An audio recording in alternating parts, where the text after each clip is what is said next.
Chocolate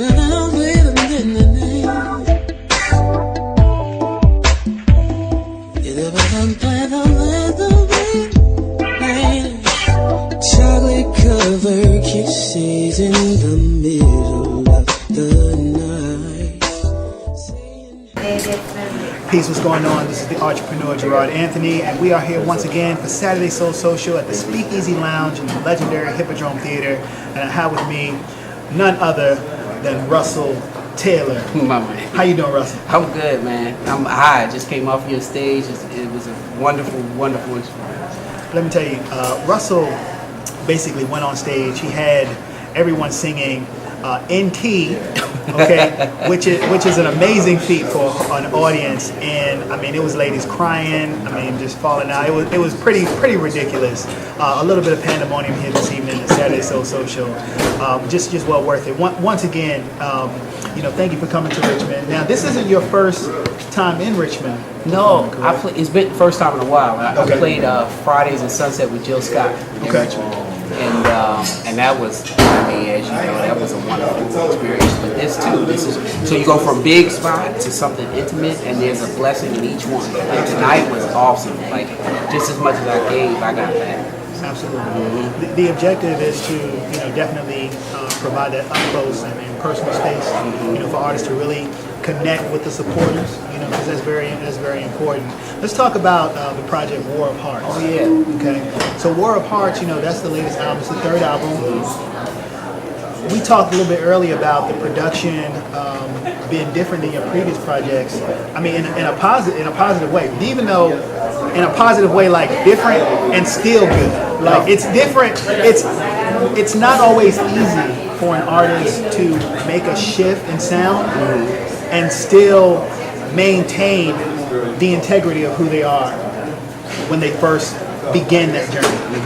How was that process for that record, like going through that and coming into that style? I have always been a soul singer, i.e. person that sings from my heart and from my experiences since the very beginning. And it shows that like the record somewhere in between was where I was at that moment, and I had the resources that I had, and I learned, and into the next record, Confessional, and then I learned, and I had more resources, and I learned more stuff, and then we get to War of Hearts, where I got a greater perspective, a greater key into who I am as an artist and how I wanted to express myself. And War of Hearts is the name of the record, but it's the title track, and it was the first song of the entire record. It was what shaped the rest of the sound of the rest of the record. And I never worried once about how it was received, even though we get a little weird. Like sometimes the R&B and soul community, sometimes they're like, this is pop. But the reality of it is I'm a soul singer. So whether you rap it in country or you rap it in it doesn't matter how you rap it. I'm still singing soul. Right. And it might take a little people to come around, but I got a lot of people coming around, and I'm very happy. I'm happy that I served my artists by doing what's on my chest. That's right. That's right. Yeah. People have already come around, just so you know. For those out there who aren't familiar, Russell also one of VH1's artists. You ought to know. How did that come about? How did that relationship come about? I live in New York, so I had been cultivating my relationship with Viacom for years, and I did the first single, and I did the video for the first single, and I think this is a key paradigm shift, because as independent artists, we think that we have to compete on the same level with artists that have major label budgets and so forth. And I didn't have that budget. Right. And when I was working with my partners on the video, like it just came down to like 1 o'clock in the morning. It was like we just got to tell the truth of the song. Right. We don't need a whole lot of shit. Like, can I say shit? Sorry. You can say shit. Okay. So we don't need a whole lot. Like we just got to tell the truth of the song, and as long as we tell the truth, then it'll work. And that's exactly what we did. And we had a crew. It was 3 people.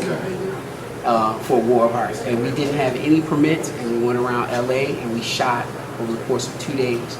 So after we did the video, VH1 had already been playing a couple of videos prior to this one, but it wasn't until that video resounded, like it hit a couple of people that were higher up, and then I got a call about this, and the next thing led to like a sync with one of the TV shows, and then I got a call about the You Ought to Know. It was like, look, this song, this video, you are perfect for this initiative. We'd really like to include you, and then it went on from there. And I just, the key to that is that you just gotta tell the truth on the records. You don't need a whole lot of bells and whistles. So, yeah. Wonderful. That's how it happened. Beautiful.